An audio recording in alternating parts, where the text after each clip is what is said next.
దేశవ్యాప్తంగా కోట్లాది మంది జనంలో చర్చ. రాజకీయం తిరగబడబోతోందా ఏంటి, ఉన్నట్టుండి ఇలా మారుతూ ఉంది అని పార్టీలన్నీ కళ్ళు పెద్దవి చేసి చెవులు రిక్కించి వింటున్నాయి, చూస్తున్నాయి. అన్నిటికీ మించి పార్లమెంటు వర్షాకాల సమావేశాలు మొదలు అయ్యి కావడంతోనే ఆ ఆందోళన, ఆ పోరాటం, కాక్రోజుల నిరసన పార్లమెంటులో కూడా రీసౌండ్ వస్తూ ఉంది కదా. అసలు ఇంపాక్ట్ ఎలా ఉంది, ప్రస్తుతం పొలిటికల్ సినారియో ఎలా కనపడుతోంది అని చెప్పడానికి నేను ఒక్క సీన్ చూపిస్తా. ఒకే ఒక్క సీన్ చూడండి.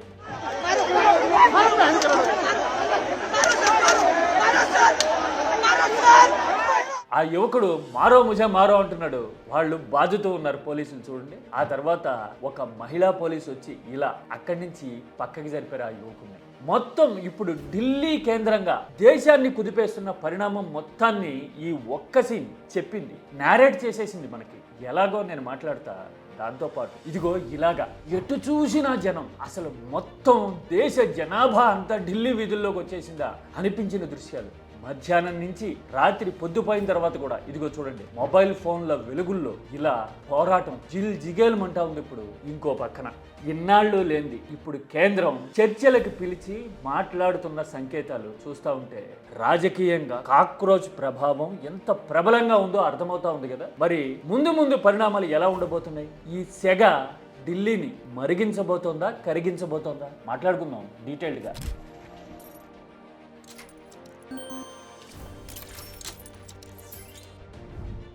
ఈ ఒక్క సీన్ చెప్పేసింది మొత్తం. అసలు ఢిల్లీ కేంద్రంగా ఏం జరుగుతుందో దేశంలో అని అన్నా కదా నేను. ఎందుకని అలాగా? ఇదిగో చూడండి, ఈ యువకుడు మారో ముజే మారో అంటూ ఉన్నాడు. అంటే మీరు ఎంత బల ప్రయోగం చేసినా, లాఠీలతో విరుచుకుపడినా గానీ మేము వెనక్కి తగ్గం అని చెప్పడానికి ఆ మాట, అతని దూకుడు నిదర్శనం కదా. కొట్టండి కానీ మేము ప్రశ్నిస్తాం, నిలదీస్తాం అన్నట్టుగా అలా నిశ్చలంగా మధ్యలో నిలబడిపోయాడు. పోలీసులు రౌండప్ చేసి కొడతా ఉన్నారు కదా. అంటే ఒక పక్కన వాళ్ళు నినదిస్తూ ఉంటే, నిరసిస్తూ ఉంటే వాళ్ళ మీద బల ప్రయోగం జరుగుతోంది అని చెప్పడానికి ఇది ఒక నిదర్శనం. ఆ తర్వాత ఆ మహిళా పోలీస్ వచ్చి ఆ యువకుడిని అక్కడి నుంచి అవతలకి జరిపారు, చూసారా? ఆ దృశ్యం వ్యవస్థకు ఉండాల్సిన సహనాన్ని పట్టి చూపించింది ఆ మహిళా పోలీస్. అంతే కదా, ఆ కుర్రాన్ని ఒక్కడిని చేసి ఇంతమంది కొడుతున్నారే, ఇది అవసరమా అని చెప్పి నువ్వు తప్పుకో బాబు అన్నట్టుగా ఆ కుర్రాన్ని అవతలకి జరిపింది, చూసారా ఆమె వచ్చి. అంటే వ్యవస్థకి ఎంత సహనం ఉండాలి, ఎంత టాలరెన్స్ ఉండాలి, నిరసనని నిలదీతని కూడా ఎంత బాధ్యతగా, ఓపిక్గా, అంతకు మించి ఎంపథెటిక్ అంటారే, అంటే ఎదుటోళ్ళ వైపు నుంచి కూడా ఆలోచించే ఒక సానుభూతి స్వభావం కావాలంటారు కదా, అది ఉండాలి వ్యవస్థకి, అధికారానికి అని ఆ మహిళా పోలీస్ చూపించారు కదా. అవునా కదా? ఇది కేవలం కీటాచి నేరేషన్ కాదు. అర్థం చేసుకోగలిగితే ఆ మహిళా పోలీస్ ఈ దేశానికి చాలా విషయాలు చెప్పినట్టు అనిపించింది నాకైతే. మీరైతే ఏమంటారు? ఇక అక్కడితో అయిపోలా. ఢిల్లీ వీధులన్నీ ఇదిగో చూడండి, కొన్ని డ్రోన్ షాట్స్ చూపిస్తున్నాం మీకు. ఇలా ఎక్కడ చూసినా గానీ యువతతో కిక్కిరిసిపోయినాయి. దేశంలో యువ జనాభా అంతా జంతర్ మంతర్ చుట్టూతా జన కేంద్రంగా పోలరైజ్ అయిందా అనిపించింది. పైగా వందలు కాదు, వేలేమో అంతమంది పోలీసుల్ని మోహరించిన, బ్యారికేడ్లు పెట్టిన, ఆపడానికి ట్రై చేసినా, ఇందాక చూపించినట్టుగా చితకబాదినా కూడా ఎక్కడ వెనక్కి తగ్గలేదు కదా. పైగా ఇది మా బాధ్యత అంటూ నినాదాలు చేశారు. పైగా ఇంకొందరైతే థాట్ ప్రొవోకింగ్ గా తమ నిరసన చెప్పడానికి ప్రయత్నించడం కనపడింది కదా. ఇందులో పిల్లలున్న తల్లిదండ్రులు కూడా ఇలా చిన్నారుల్ని భుజాన్ని ఎక్కించుకుని మరీ నిరసనలో పార్టిసిపేట్ చేయడం చూస్తే కాక్రోచ్ ఆందోళన సాధారణ ప్రజల ఆక్రోశాన్ని ప్రతిబింబిస్తా ఉందా అని మాట్లాడడం ఇప్పుడు దేశవ్యాప్తంగా పెరుగుతూ ఉంది. అంతే కదా. పైగా కొన్ని గంటల పాటు రాజధాని కేంద్రంగా ఇలాంటి దృశ్యాలు కనపడినాయి. మధ్యాహ్నం నుంచి ఇదిగో సాయంత్రం అయినా కానీ ఇలా మొబైల్ ఫోన్లో లైట్లు వేసి మరి ఆందోళన కొనసాగించారు.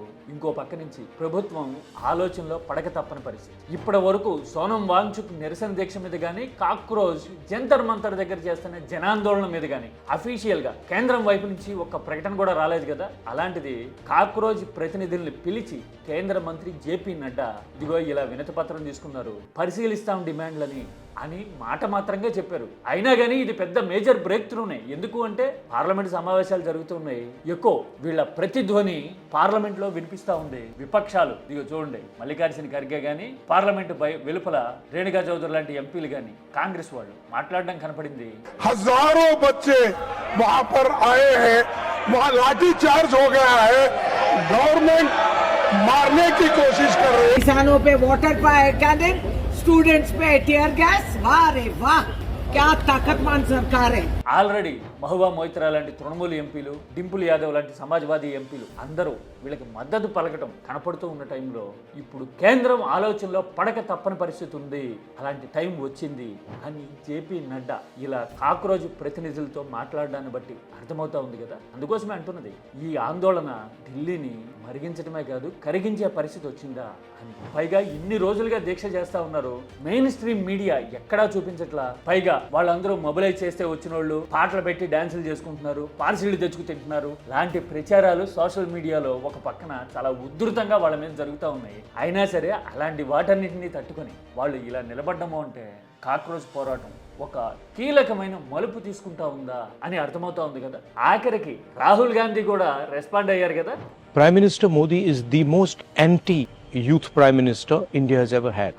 ఈ దేశ ప్రధాని యువతకి వ్యతిరేకంగా ఉన్నారు అని మాట్లాడారు చూసారా. ఇప్పటి వరకు అసలు వాంగ్చుక్ విషయంలో కానీ కాక్రోజ్ల పోరాటం విషయంలో కానీ కాంగ్రెస్ పార్టీ రాహుల్ గాంధీ మాట్లాడాల. అలాంటిది ఇప్పుడు మాట్లాడాల్సిన పరిస్థితి వచ్చింది అంటే రాజకీయంగా ఎవరికి అడ్వాంటేజ్ ఏం జరుగుతుందనే తర్వాత ఇప్పుడు మాట్లాడడమే రాజకీయ నిబద్ధతకి కొలబద్దేమో అన్నట్టుగా ఒత్తిడి పెరిగింది విపక్షం మీద కూడా. అందుకోసమే ఇప్పుడు బయటకు వచ్చి మాట్లాడాల్సిన పరిస్థితి, మద్దతు ప్రకటించాల్సిన పరిస్థితి కదా.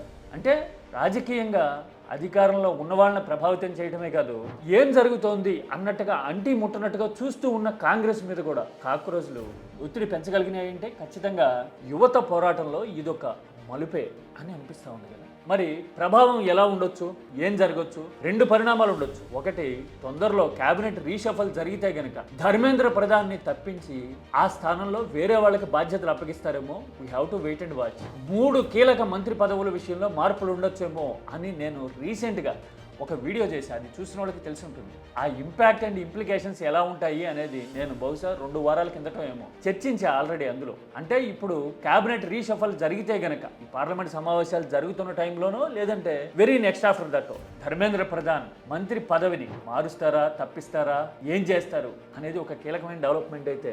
రెండోది, సాధ్యమైనంత వరకు బెట్టు చేసేందుకు మేము ఆ పోరాటానికి ఏమాత్రం ప్రభావితం కాలేదు అని చెప్పడానికి వ్యూహాత్మకంగా కొత్త రాజకీయ ఎత్తుగడల్ని బీజేపీ మోడీ బృందం తెర మీదకి తీసుకురావచ్చు. ఎలాగా? ఆల్రెడీ డీలిమిటేషన్, మహిళా రిజర్వేషన్ బిల్లు లాంటి వాటి కోసం 3/2 మెజారిటీ అంటే 360+ సపోర్ట్ ని కూడగట్టేస్తోంది బీజేపీ. తృణమూల్, ఉద్ధవ్, శివసేన లాంటి పార్టీల్ని చీల్చడం ద్వారా కానీ లేదంటే వ్యూహాత్మకంగా ఇండియా బ్లాక్లో ఉన్న పార్టీల్ని తమ వైపు తిప్పుకోవడం ద్వారా కానీ అని మాట్లాడుకుంటూ ఉన్నాం కదా. కీటాక్స్ రెగ్యులర్గా ఫాలో అయ్యే వాళ్ళకి తెలుస్తుంది. ఆ ప్రయత్నాలు చాలా వరకు ఫలిస్తూ ఉన్నాయి. ఇదిగో చూడండి, డిఎంకే ఎలాంటి ప్రకటన చేసిందో, కొన్ని షరతులకు లోబడి డీలిమిటేషన్కి మద్దతు ఇస్తాం అన్నట్టుగా మాట్లాడుతుంది కదా డిఎంకే.